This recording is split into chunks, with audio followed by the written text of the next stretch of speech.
출애굽기 20장 1절에서 6절까지 있는 말씀으로 구약성경 112쪽에 있는 말씀입니다. 출애굽기 20장 1절에서 6절 구약성경 112쪽에 있습니다. 본래 여러분들과 함께 십계명 전체 20장 17절까지 읽으려고 했으나 오늘 출애굽기 20장 1절에서 6절까지의 말씀 함께 읽도록 하겠습니다. 다 찾으셨나요? 우리 다 찾으셨으면 한 목소리로 하나님의 말씀 함께 읽도록 하겠습니다. 시작. 하나님이 이 모든 말씀으로 말씀하여 이르시되 나는 너를 애굽 땅 종 되었던 집에서 인도하여 낸 내 하나님 여호와니라. 너는 나 외에는 다른 신들을 내게 두지 말라. 너를 위하여 새긴 우상을 만들지 말고 또 위로 하늘에 있는 것이나 아래로 땅에 있는 것이나 땅 아래 물속에 있는 것에 어떤 형상도 만들지 말며 그것들에게 절하지 말며 그것들을 섬기지 말라. 나 내 하나님 여호와는 질투하는 하나님인즉 나를 미워하는 자의 죄를 갚되 아버지로부터 아들에게로 3, 4대까지 이르게 하거니와 나를 사랑하고 내 계명을 지키는 자에게는 1000대까지 은혜를 베푸느니라. 아멘. 오늘 출애굽기 20장 1절에서 6절의 말씀을 가지고 십계명 나를 일깨우는 은혜라는 제목으로 우리 말씀의 은혜 나누도록 하겠습니다. 여러분들 지난 구정 명절 모두 잘 보내셨나요? 네, 뉴스에 따르면 이번 구정 명절에 고향으로 귀성했던 사람들의 그 인원이 약 2,800만 명이었다고 합니다. 작년보다는 한 3% 정도의 인구가 더 많이 고향으로 움직였다고 합니다. 우리나라 인구를 5천만이라고 할 때 절반 이상이 고향을 찾은 것입니다. 참 대단한 것 같습니다. 그런데 올해 구정 설 풍경에는 새로운 현상이 하나가 등장했다고 합니다. 그것은 바로 고향을 찾은 이들이 있는 반면에 구정 설 명절을 맞아서 공항을 찾은 풍경이 많았다라고 하는 것이었습니다. 통계에 따르면 지난 구정 연휴에 약 100만 명 정도 되는 이들이 가족들과 함께 해외여행을 떠났다 하는 것이었습니다. 그런데 여러분 이것은요, 작년 설 연휴보다 53.2%가 증가한 인원이었고요. 코로나 팬데믹 이후에 명절 중에서 역대 최대 규모였다고 합니다. 그리고 사람들에게 명절을 맞아서 해외여행을 떠나는 이유를 물어보니까 오랜만에 온 가족이 다 만나는 연휴, 그동안 가보지 못했던 해외여행을 가보자라는 계획을 세우고 진행했다라고 하는 이들이 있었고요. 예전부터 가족여행을 가기 위해서 꾸준히 돈을 모았는데 이번 구정을 맞아서 가게 된 것이다 라고 하는 이들도 있었습니다. 그런데 여러분들도 혹시 이런 해외여행을 계획하고 계십니까? 자, 그렇다면 우리가 해외여행을 하는 데 있어서 꼭 필요로 하는 것들, 반드시 챙겨야 할 물품들은 무엇이 있을까요? 여러분들은 해외여행 하는 데 있어서 꼭 챙겨야 될 물건 1, 2, 3위가 무엇이라고 생각하십니까? 1위 물안경. 1위 물안경. 네. 또 뭐가 있을까요? 2위 수영복. 2위 수영복. 3위는 3위 여권. 3위 성경책. 예. 우리 주윤이가 정말 신앙 가득한, 믿음에 가득한 말들을 했습니다. 그런데 사람들은 어떻게 생각했냐면 해외여행에 꼭 필요한 것들 1위가 여권과 비자였고 2위가 비행기 티켓이었고 3위가 여행 가방이었습니다. 그리고 그 아래로 다른 것들로 의류와 신발, 수영복, 세면도구 등등이 있었다라고 합니다. 그런데 여러분이 해외여행에 꼭 필요한 물품 1위가 뭐라고요? 여권과 비자라고 써 있습니다. 자, 그런데 우리가 해외여행을 가는데 여권과 비자가 왜 이렇게 중요할까요? 그 이유는 여권은요, 내가 누구인지를 증명해 주는 것이고 비자는 내가 여행할 자격을 부여해 주는 것이기 때문입니다. 만약에 해외여행을 떠나기로 작정하고 어디로 갈까? 즐거운 마음으로 여행지를 선택하고 나서 비행기 티켓을 끊고 각종 물건들을 다 챙겼다고 해도 만약 여권의 만료일을 체크하지 않아서 만료일이 얼마 남지 않았다면 아무리 모든 준비를 다 했어도 여행을 떠날 수 없습니다. 또한 내가 여행을 가는 나라가 나라 간 협정을 따라서 무비자로 입국이 가능한지 아니면 비자가 있어야 하는지 살피지 않으면 그동안 준비했던 모든 해외여행 계획이 물거품이 되고 마는 것입니다. 그래서 해외여행에 있어서 여권과 비자를 살피는 것 가장 중요하다고 할 수 있습니다. 우리 주인이와 주호도 꼭 여행을 떠날 때 여권과 비자 꼭 챙기시기를 바랍니다. 이처럼 여행에 있어서도 내가 누구인지를 증명하는 것이 중요하듯이 우리 삶에 있어서도 내가 누구이고 어떤 사람인지 하는 것은 역시 매우 중요합니다. 오늘 우리가 읽은 성경 말씀은 하나님께서 이스라엘 백성들에게 십계명을 주시는 말씀입니다. 온 세상에 하나님의 구원을 전할 자로 아브라함을 택하시고 그의 후손들로 하여금 세상을 위한 민족으로 세우시기 위해 하나님께서는 먼저 자격 없는 그들을 택하셔서 오직 은혜로 하나님의 백성 되도록 하셨습니다. 하나님께 있어서 하나님을 대신할 사람의 자격이 있다면 그것은 단 하나 은혜의 자격이라고 할 것입니다. 쉽게 말로 묻지도 따지지도 않고 하나님의 은혜로 자녀 삼으시고 구원을 베푸신 것처럼 마찬가지로 아직 하나님을 모르고 구원을 모르는 이들에게 하나님이 우리에게 베푸셨던 그 은혜를 따라서 우리도 그대로 묻지도 따지지도 않고 하나님의 은혜를 전하며 우리가 만나는 모든 사람들을 하나님의 백성을 만들고 하나님의 자녀 만드는 것이 바로 하나님을 믿는 우리들의 사명이요 우리가 마땅히 행해야 할 모습 가운데 하나인 것입니다. 그리고 이러한 한없는 은혜로 구원받은 백성으로서 우리가 어떻게 살아가야 하는가를 기록해서 전해주신 것이 율법이요 십계명인 것입니다. 그런데 많은 이들이 참 어려워하는 것 중에 하나가 법이라고 하는 것입니다. 법이라고 하면 너무나도 어렵고 왠지 먼 나라 사람의 이야기만 같습니다. 하지만 우리가 사는 곳 어디서든 저마다의 규칙과 법이 있고요. 우리들도 그것을 따라 살아가고 있다는 것 여러분 꼭 기억하시길 바랍니다. 작게는 가족에서 크게는 사회와 나라에까지 말입니다. 가족의 한 사람으로서 한 가족 또한 한 사회의 일원으로서 그리고 한 나라의 백성으로서 우리는 규범과 규칙, 법 가운데 살아가고 있다라고 하는 것입니다. 그리고 이렇게 자기가 속한 곳의 규칙이나 규범, 법을 따라 산다는 것을 달리 얘기하면 저는 여러분들에게 이렇게 말하고 싶습니다. 내가 따르는 법이 내가 속한 곳이 어디인지를 가르쳐주는 것이다 라고 말입니다.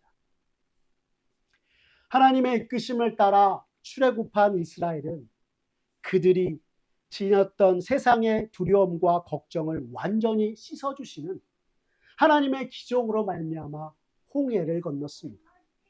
이스라엘은 모세의 인도를 따라 수르 광야를 지났고 신광야도 지나갔습니다. 그리고 광야길을 지나는 동안 하나님께서는 낮에는 무슨 기둥? 구름 기둥. 밤에는 무슨 기둥? 불 기둥으로 늘 이스라엘을 지키시고 보호하셨습니다. 하지만 광야를 지나면서 이스라엘 백성들은 계속해서 자신을 구원하신 하나님, 노예로부터 자신을 정말 건지신 하나님을 향하여서 계속해서 불평과 불만을 늘어놓았던 것입니다. 여러분 그 말씀이 오늘 우리가 읽었던 성경 앞에 있는 출애굽기 16장 2절과 3절에 있습니다. 우리 같이 한 목소리로 출애굽기 16장 2절과 3절 말씀 읽어볼까요? 같이 읽겠습니다. 시작. 이스라엘 자손 온 회중이 그 광야에서 모세와 아론을 원망하여 이스라엘 자손이 그들에게 이르되 우리가 애굽 땅에서 고기 감아 곁에 앉아 있던 때와 떡을 배불리 먹던 때에 여호와의 손에 죽었더라면 좋았을 것을 너희가 이 광야로 우리를 인도해내어 이 온 회중이 죽여 죽게 하는도다라고 하였던 것입니다. 참으로 애굽의 노예로 신음하던 자신들을 구원하시는 하나님 앞에 배은망덕한 이스라엘의 목소리가 아닐 수 없습니다. 그런데 여러분, 우리 하나님은 어떤 하나님이시다 우리가 그동안의 말씀을 통해서 살펴보았습니까? 이스라엘을 눈동자와 같이 지키시고 그들의 필요를 들으시고 채우신 하나님이라 우리가 말씀을 통해 살펴보았습니다.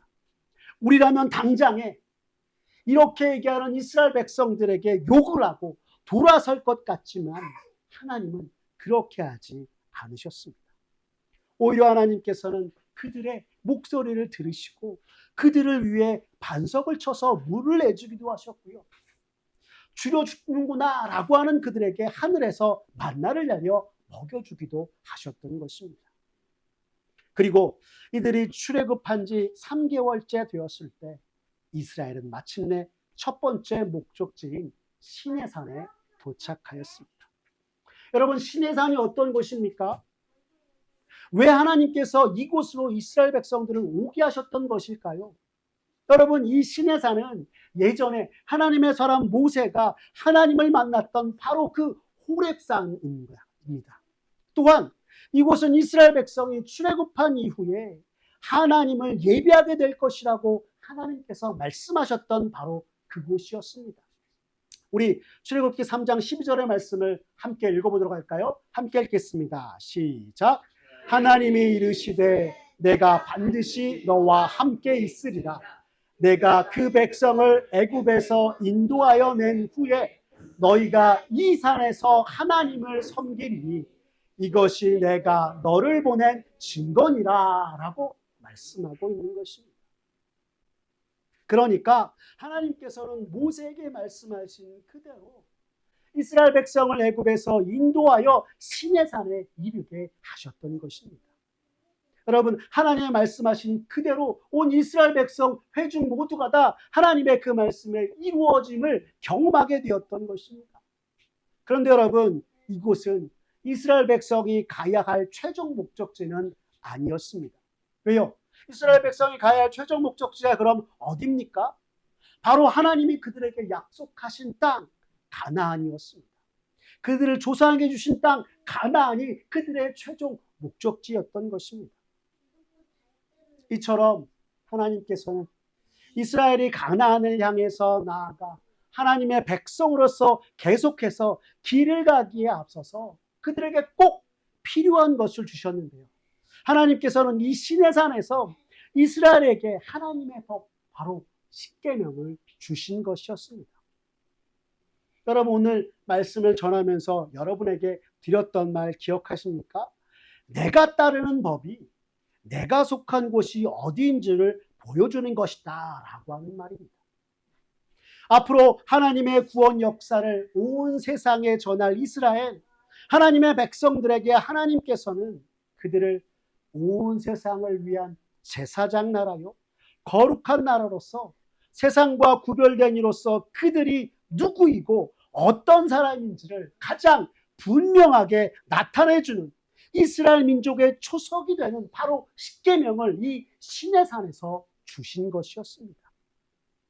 여러분, 이스라엘 백성이 하나님의 구원을 전하는 제사장 나라요 거룩한 백성이 될 것이다 라고 하는 말씀은 우리가 출애굽기 19장 5절과 6절의 말씀 보시면 잘 알 수 있습니다. 우리 이 말씀 함께 읽어볼까요? 같이 읽겠습니다. 시작. 세계가 다 내게 속하였나니 너희가 내 말을 잘 듣고 내 언약을 지키면 너희는 모든 민족 중에서 내 소유가 되겠고 내가 네게 대하여 제사장 나라가 되며 거룩한 백성이 되리라. 너는 이 말을 이스라엘 자손에게 전할지니라 라고 말씀하고 있는 것입니다. 분명 하나님께서 너희가 내게 대하여 제사장 나라가 되며 거룩한 백성이 되리라 라고 말씀하신 것을 우리가 성경을 통해서 확인할 수 있는 것입니다. 하나님께서 말씀하시길 이스라엘을 애굽에서 구원하여 주신 그 이유가 바로 여기에 있다 말씀을 통해서 우리에게 가르쳐 주고 있는 것입니다. 그러면서 오늘 성경에 언급되는 단어가 하나 있는데요. 바로 세계라고 하는 단어입니다.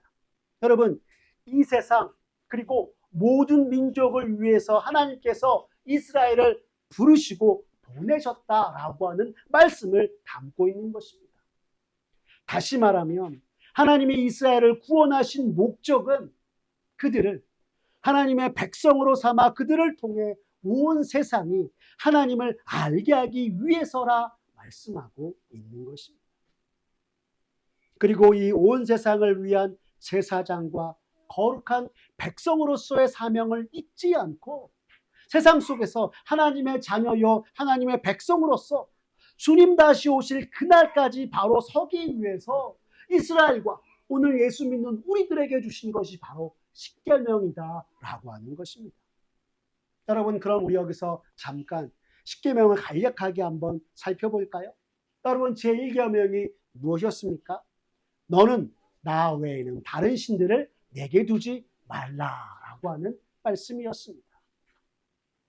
여러분, 이 말씀은 기독교 신앙에 있어서 절대 원칙을 말하고 있는데요. 그 이유는 히브리서에서 일반적으로 금지하는 단어인보다 더욱 강경한 어조로 사용되는 단어이기 때문입니다. 하나님 외에 다른 신을 두지 말라라고 말하고 있는데요. 이것을 조금 더 원어의 뜻을 살펴보면 이렇게 됩니다. 너는 하나님보다 더 흠모하거나 숭배하거나 하나님보다 더 우선시하는 것이 있어서는 안 된다라고 하는 명령이 바로 제1계명의 명령인 것입니다. 여러분, 이것을 쉽게 얘기하면 하나님과 우리 사이에 그 어떤 것도 끼어들 수 있으면 안 된다 이야기하고 있는 것입니다. 그리고 이 말씀은 또한 하나님만이 온 세상에 유일하신 여호와 하나님이심을 인식하며 살아가야 함을 우리에게 가르쳐주고 있는 말씀이기도 합니다. 특별히 하나님께서 십계명을 이스라엘 백성에 주시면서 이 제1계명 너는 나 외에는 다른 신들을 내게 두지 말라 하신 이유 중에 하나는 이스라엘 백성이 기근을 피해 애굽 땅에 내려왔던 430년 동안 그들이 눈으로 보았던 것은 여호와 하나님을 향한 예배가 아니라 수많은 애굽의 우상들이었습니다. 또한 앞으로 그들이 나아갈 가나안 땅 그 토착 종교를 생각하면서 하나님이 이스라엘 백성들에게 하나님만이 유일한 여호와 하나님이시요 유일신이심을 기억하고 언제나 하나님보다 다른 것을 우선시하지 않는 하나님의 사람으로 굳게 서라 하시면서 첫 번째 계명으로 이 계명을 주셨다라고 하는 것입니다. 그러면 여러분, 두 번째 계명이 무엇입니까? 두 번째 계명은 너를 위하여 새긴 우상을 만들지 말고 또 위로 하늘에 있는 것이나 아래로 땅에 있는 것이나 땅 아래 물속에 있는 것에 어떤 형상도 만들지 말며 그것들에게 절하지 말며 그것들을 섬기지 말라라고 하고 있는 말씀입니다. 여러분, 우리가 성경을 보면 이스라엘과 그 주변의 이방 나라들은 끊임없이 우상을 만들어 신으로 섬겼고 제사를 드렸습니다. 인간이 이처럼 여러 방법으로 우상을 만드는 것은 사실 그 우상이 실제하거나 그 우상을 위한 것이라고 하기보다 근본적으로 인간의 탐욕을 채우기 위한 것이었습니다. 즉, 탐욕이 곧 우상 숭배로 이어진 것입니다. 그래서 사도 바울은 골로새서 3장 5절에서 말하길 탐심은 곧 우상 숭배니라라고 하기도 하였던 것입니다. 여러분, 이 말씀을 오늘날 우리의 상황 가운데 적용해 보면 이렇게 말씀할 수 있겠습니다.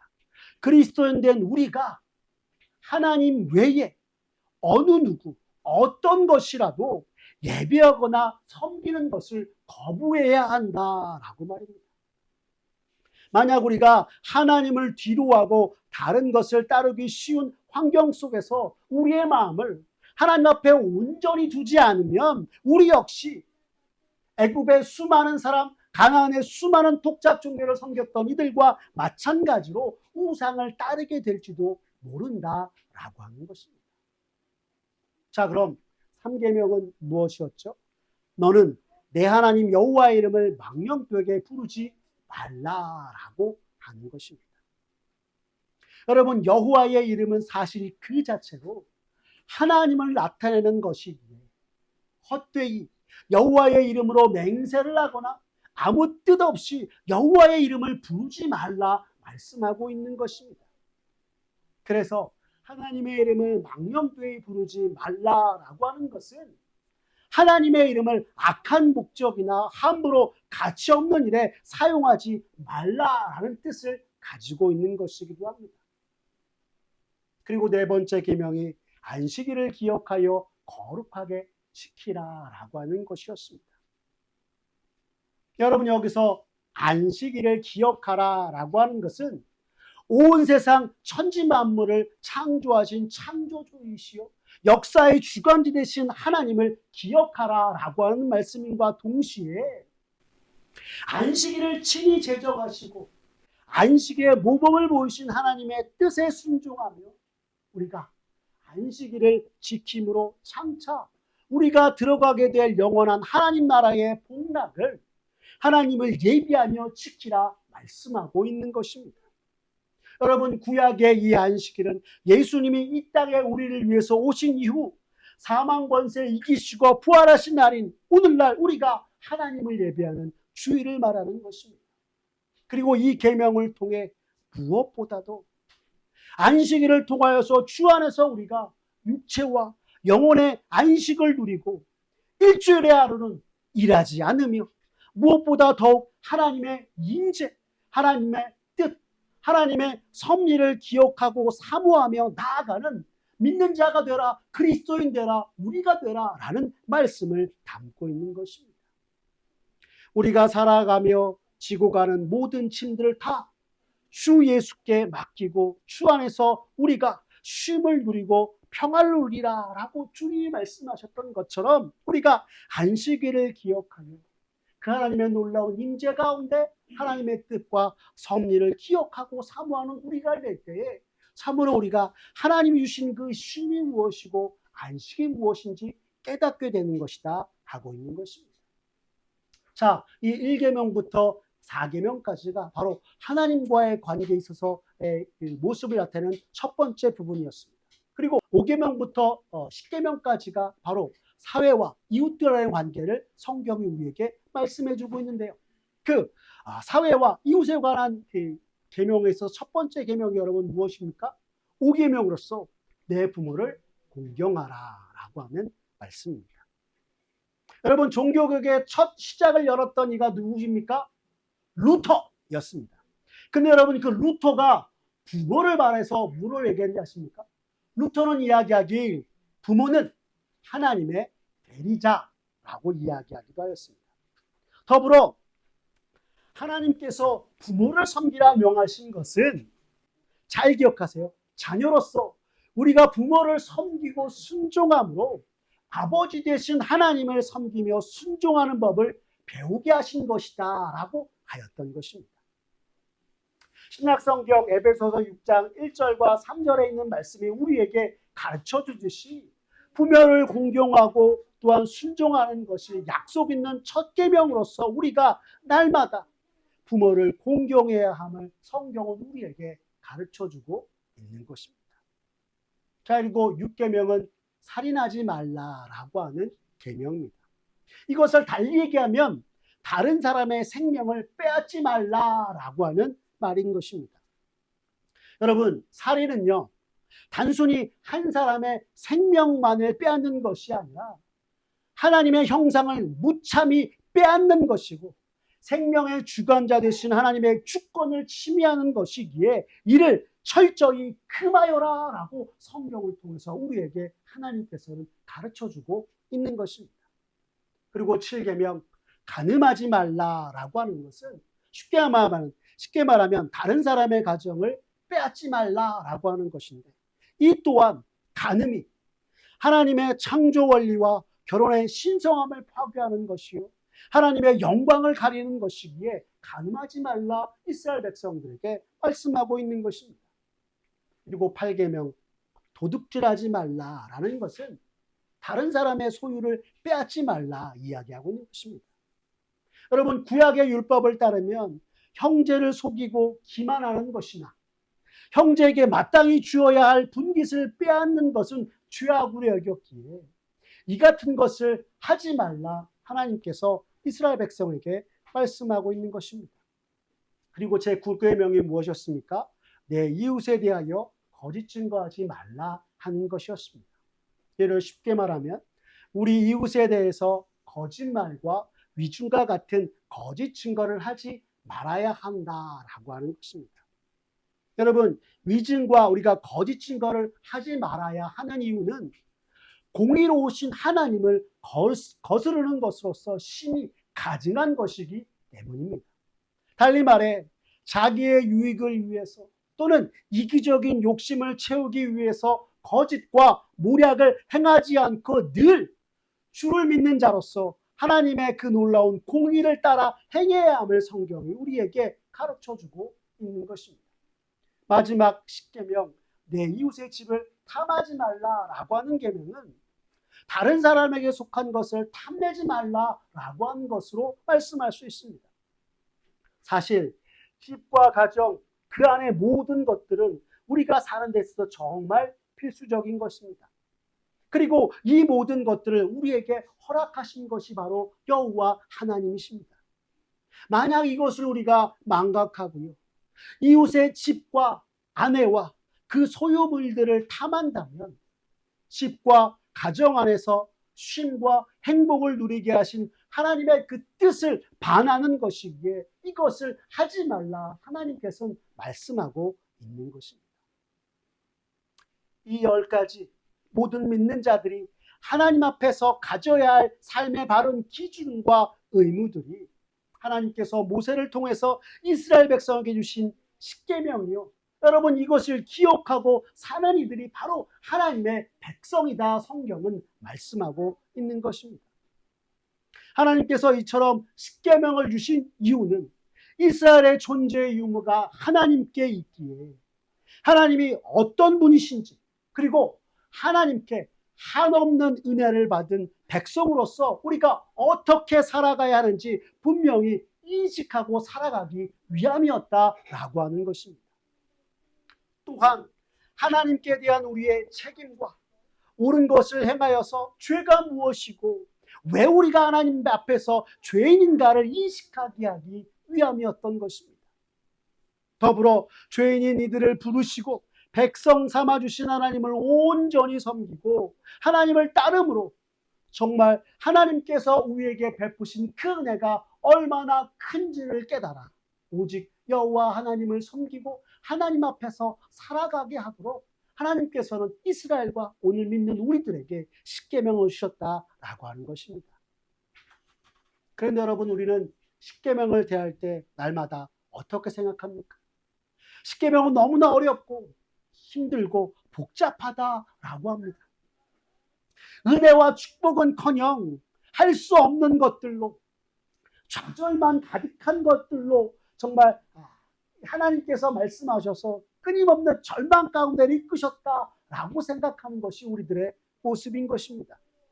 그런데 여러분, 이런 우리들을 향해서 오늘 우리가 읽었던 출애굽기 20장 6절은 이렇게 말씀하고 있습니다. 우리 출애굽기 20장 6절 같이 한번 읽어볼까요? 함께 읽겠습니다. 시작. 나를 사랑하고 내 계명을 지키는 자에게는 1000배까지 은혜를 베푸느니라. 아멘.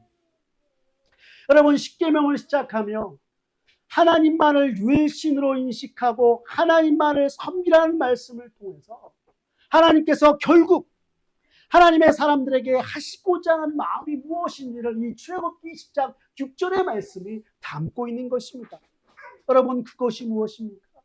하나님의 마음은 바로 하나님의 백성들에게 은혜를 더하게 하기 위함이었다 하는 것입니다.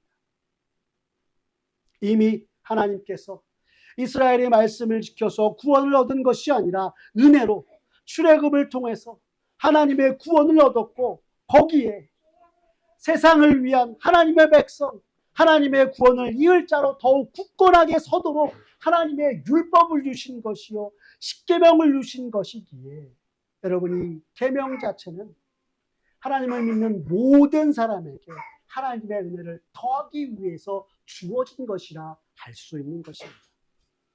사랑하는 성도 여러분, 오늘 우리가 하나님의 은혜로 구원받아 믿음의 사람들이 되었습니다. 그리고 이 세상에서 내가 누구이며 어떤 사람인지 삶으로 나타내며 따르고 행할 때 더 크신 하나님의 은혜를 얻도록 우리에게 주신 것이 십계명이다, 성경은 말씀하고 있습니다. 그래서 사실 십계명은 우리에게 있어서 너무 어렵고 힘들고 좌절과 절망만이 가득한 법이 아니요, 은혜의 법이며 나를 하나님 앞에서 내가 누구인지를 일깨우는 법인 것입니다. 다시 말해, 나를 구원하시고 언약 백성으로서의 그 은혜를 기억하며 살라주신 이 십계명이야말로 이 세상 속 내가 누구인지를 일깨우고 하나님의 은혜로 살게 하는 법과 명령이다 할 수 있는 것입니다. 그러므로 사랑하는 여러분, 언제까지나 내게 부어주신 그 놀라우신 하나님의 구원의 은혜를 기억하고 그 은혜를 따라 살아가. 날마다 우리의 삶 속에서 나를 일깨우는 이 십계명, 정말 하나님 앞에서 나의 모습과 정말 하나님의 은혜를 받은 자로서 내가 어떻게 해야 되는지를 우리 가슴에 새기며 날마다 주께 영광 돌리기에 부족함이 없는 이 시대의 그리스도인 신자 되는 저와 여러분 되시기를 간절히 기도합니다. 기도하겠습니다. 사랑이 많으신 아버지 하나님, 주님의 은혜로 우리를 죄에서 구원하시고 자격 없는 나를 하나님의 자녀요 믿음의 백성 삼아주신 것에 큰 감사를 드립니다. 주께서는 언제나 은혜로 나를 붙드시며 내가 누구이고 어떤 이인지를 가르쳐 주셨는데, 지난 시간들을 돌이켜보면 주께서 내게 베풀어 주신 그 은혜를 잊고 하나님의 백성으로서 내가 누구인지도 잊어버린 채 믿음 없이 하나님 없이 살았던 순간들이 너무나 많았음을 이 시간 고백합니다. 주님, 용서하여 주시옵소서. 주님, 그동안 십계명을 생각하면 무엇 하나 지킬 수 없는 너무나도 무거운 율법이라 생각하고 그 속에 담긴 하나님의 마음을 살필 생각조차 하지 못하였던 것이 우리들이었습니다. 그러나 오늘 말씀을 통해 하나님께서 은혜로 나를 구원하신 것처럼 더욱 은혜 아래 행하고 살며 천대까지 이르는 은혜의 백성 되게 하기 위하여서 은혜의 법으로서 십계명을 주신 것을 다시금 깨닫게 하시니 감사합니다. 주여, 이 시간 기도하오니 이제부터라도 매 순간 주께서 내게 베푸신 그 구원과 은혜에 감사하며 주께서 내게 주신 법과 명령을 기억하고 은혜를 따라 살며 이 세상 가운데 주님의 놀라운 구원하심을 전하고 주의 은혜의 역사를 이어가는 참된 그리스도인 되게 하여 주시옵소서. 이 세상 속 참으로 우리를 유혹하고 미혹하는 모든 것들 가운데 매몰되는 것이 아니라 정말 내게 주신 법과 명령을 기억하여 나를 일깨우고 참으로 하나님께 영광 돌리기에 부족함이 없는 신자된 모습으로 살아가는 우리들 모두가 되게 주님 은총 베풀어 주시옵소서. 우린 너무나 부족하고 연약합니다. 성령 하나님, 매 순간 우리를 붙들어 주시고 우리와 함께하여 주시옵소서. 모든 것 주님께 맡기오며 살아계신 우리 구주 예수 그리스도의 이름으로 기도드렸습니다. 아멘. 이 시간 우리 찬송가 50장 4개 있는 모든 것을 우리 찬양하면서 하나님 앞에 봉헌하고 예물 드리며 나가도록 하겠습니다.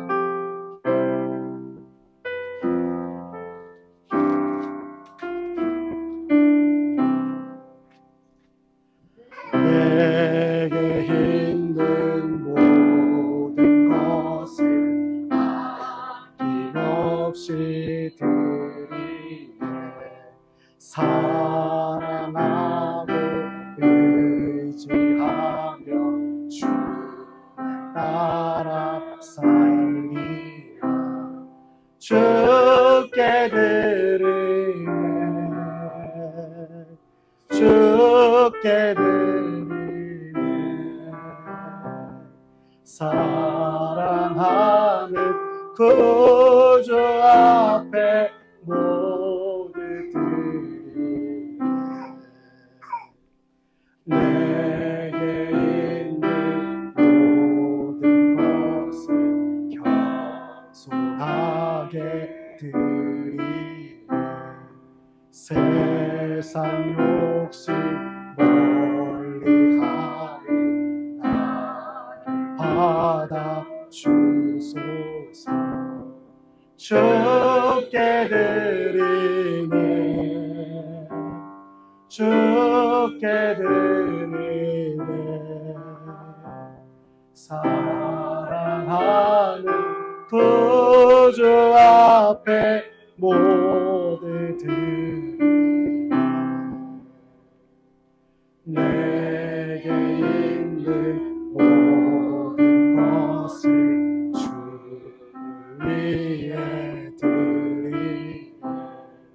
주의 성령 충만하게 내게 내려 주소서. 주께 드리네, 주께 드리네. 사랑하는 구주 앞에 모두 드리네.